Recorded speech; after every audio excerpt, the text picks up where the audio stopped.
Hello friends. आज हम देखने वाले हैं सेक्शन नंबर 154।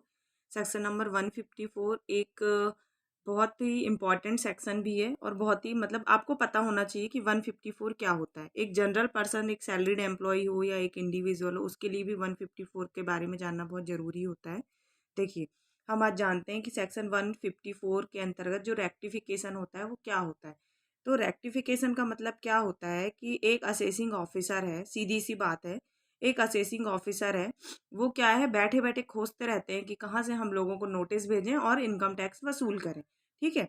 तो ये एक प्रकार से असेसिंग ऑफिसर को ये अधिकार देता है कि आपको वापस से एक नोटिस भेज सके। ठीक है। देखिए क्या होता है इसमें। इसमें ये होता है कि देखिए, mistake which is apparent from the record can be rectified under section 154। इसका मतलब रिकॉर्ड मतलब क्या? रिकॉर्ड मतलब वो रिकॉर्ड जो कि इनकम टैक्स ऑफिसर के पास है, आपके रिकॉर्ड जो कि आपने ही भेजे हैं और जो भी जानकारी उसने खुद से जुटाई है, जो भी उसके पास जानकारी है, यदि उसको देख के उसको ऐसा लगता है कि उसने जो ऑर्डर, किसने, असेसिंग ऑफिसर ने जो भी ऑर्डर पास किए हैं उसको रिवाइज करना है, तो वो एक रेक्टिफिकेशन का ऑर्डर, एक रेक्टिफिकेशन का नोटिस आपको दे देगा अंडर 154। ठीक है। अब देखिए 154 में क्या क्या रेक्टिफाई किया जा सकता है। ये देखिए, आपको मेरे नोट्स में दिख रहा होगा, ये नोट्स भी मैंने इनकम टैक्स की साइट से ही लिया है। क्या क्या रेक्टिफाई किया जा सकता है? कोई भी ऑर्डर, इसमें लिखा हुआ है any order passed by assessing officer in any income tax provision, मतलब इनकम टैक्स एक्ट के किसी भी प्रोविजन के अंतर्गत असेसिंग ऑफिसर ने जो भी ऑर्डर पास किए हैं, यह सेक्शन असेसिंग ऑफिसर को यह अधिकार देता है कि वो इस 154 के अंतर्गत इसमें मिस्टेक को सुधार सकता है, रेक्टिफाई कर सकता है। अमेंड एनी इंटीमेशन और डीम्ड इंटीमेशन, आपने 143 का नोटिस तो हमेशा ही देखा होगा, जब भी आप रिटर्न फाइल करते हैं तो एक 143(1) का नोटिस आता है। नोटिस का क्या आता है, उसमें ये बताते हैं कि आपने जो हमको जानकारी भेजी है और जो जानकारी हमारे पास है उसमें ये है, अगर कोई डिफरेंस है तो ठीक है, नहीं तो आपने जो भी क्लेम रिफंड मंगाया तो रिफंड इशू कर देंगे, टैक्स बनाया तो वो टैक्स एक्सेप्ट कर लेंगे। ठीक है, ये होता है 143। उसके बाद amend any intimation send under section 200, ये एक टीडीएस का सेक्शन होता है। उसमें जो भी असेसिंग ऑफिसर ने इंटीमेशन आपको भेजी थी उसको वो वापस से अमेंड कर सकता है। उसके बाद एक इनने इसमें टीसीएस भी शामिल किया है। इसमें क्या है कि जो सेक्शन 206 सीबी होता है उसके अंतर्गत भी जो इंटीमेशन आती है उसको भी इस सेक्शन में रेक्टिफाई किया जा सकता है। चलिए, अब ये बोल रहे हैं आगे कि यदि कोई ऑर्डर ऐसा है जो किसी कोर्ट में पेंडिंग है या कोर्ट में जिसके द्वारा ऑर्डर पास हो चुका है, तो जहां पे अगर कोर्ट बीच में आ गई तो असेसिंग ऑफिसर को 154 अधिकार नहीं देता कि फिर ये 154 का नोटिस आपको भेजे। अब हम देखेंगे इंटीमेशन, क्या सिर्फ असेसिंग ऑफिसर इंटीमेशन भेज सकता है या फिर और कौन इंटीमेशन भेज सकता है।